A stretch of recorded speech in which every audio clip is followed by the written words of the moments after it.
talk about a Jurassic artifact. But that doesn't concern me. Today, I'm digging for the truth about Jurassic Park. Can you make DIY dinosaurs in a lab? This is an Argentinosaurus.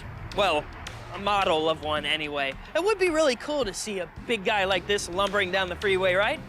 Well, I don't know about you, but I wouldn't want a 40-foot-long carnivore with teeth the size of a banana following me. Meet Janet Yamaguchi, zoologist and VP of Education at the Discovery Science Center in Santa Ana, California. It boasts an impressive array of dino bones and artifacts, not to mention a nice view of all those fossil fuels powering the cars on the freeway next door. How long has the excavation and the study of dinosaur bones been happening? Only since the 1800s. It's a fairly young science. So what kind of stuff have we found since we've started this? We found bones, teeth, footprints, skin prints, and coprolites, which is fossilized poop. Coprolites, is that what you call it? That's a scientific term? Yes.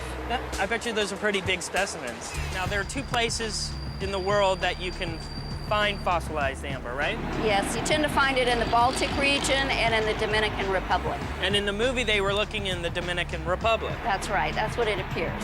Okay. Okay, so on the Goldblum scale of mathematical probability, it seems like the film's creators did their research. Or did they? The mosquitoes are only about 50 million years old, whereas dinosaurs died out 65 million years ago. That's a 15 million year gap. Small matter of 15 million years. Okay, so what you're saying is that the mosquitoes in the Dominican Republic that would be fossilized in amber weren't even living at the same time as the dinosaurs. That's correct. Uh-oh, the science of Jurassic Park is starting to look like a yabba-dabba-don't. Okay, but let's say for the sake of my theoretical pet dino, that mosquitoes and velociraptors did coexist. So the problem is that DNA is actually quite a fragile molecule.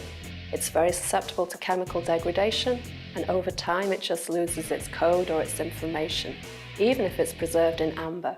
So no skeeters, and at best, fuzzy, falling apart DNA. These dinos are looking like bogosauruses. A human strand of DNA would have 3 billion base pairs.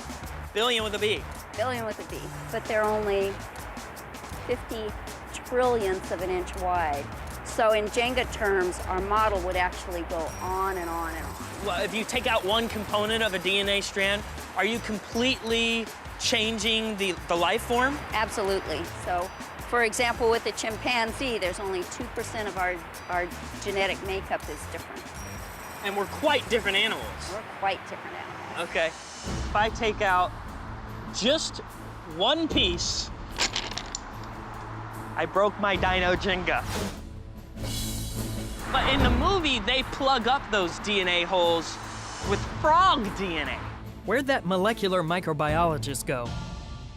Even if you somehow managed to obtain huge amounts of dinosaur DNA, you would still have some holes you needed to patch, and no halfway decent biologist would use frog DNA. Dinosaurs are much more closely related to birds or even crocodiles, but even these modern-day relatives are probably far too distant to do the job properly.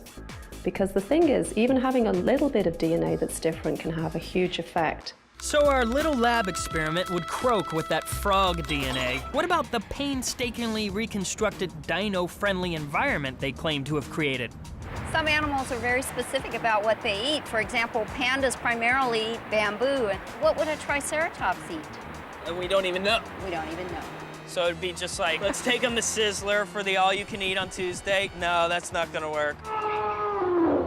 Well, I imagine the air was a lot cleaner back then, right? Well, I don't know about cleaner, but it was different. We don't really know what the particulate matter was in the air, what amount of dust there might have been or the chemicals that were in the air. We do know they're different today, though, and those could affect this animal in a bad way. And totally compromise the immune system, essentially. That's true. Even if we did clone a dinosaur, and even if we did find, you know, the right food for it to eat, the air quality and the other qualities of the environment just might not be suitable for dino life. That's true. In other words, T-Rex and his friends, they're history. And they're gonna stay that way.